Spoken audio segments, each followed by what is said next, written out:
ঢাকার ধামরায়ে বাংলাদেশ জাতীয়তাবাদী দল বিএনপি কুল্লা ইউনিয়ন শাখার উদ্যোগে কর্মী সম্মেলনের আয়োজন করা হয় শুক্রবার বিকেলে লাড়ুয়াকুণ্ড ফুটবল খেলার মাঠে।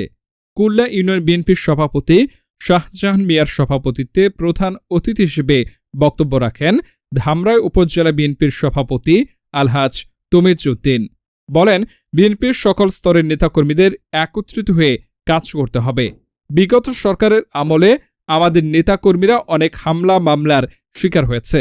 মিথ্যা মামলা হামলা থেকে বাদ যায়নি সাধারণ মানুষও। আওয়ামী লীগ সরকারের সময় ধান, চাল, তেল, ডাল সবকিছুর দাম বাড়ানো হয়েছে। প্রধান বক্তা হিসেবে উপস্থিত ছিলেন ধামরাই উপজেলা বিএনপির সাধারণ সম্পাদক শামসুল হক।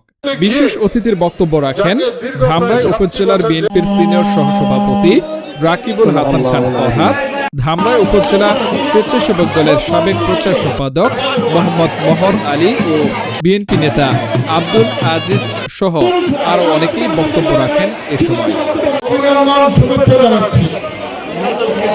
সেই সাথে আপনার কাছে সম্মানিত সভাপতি, উপস্থিত আমন্ত্রিত অতিথিবৃন্দ,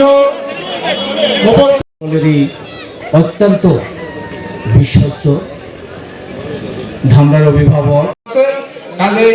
আমি আশা রাখি আপনারা ভাইয়ের বক্তব্য সুন্দরভাবে শুনবেন এবং জয়যুক্ত করবে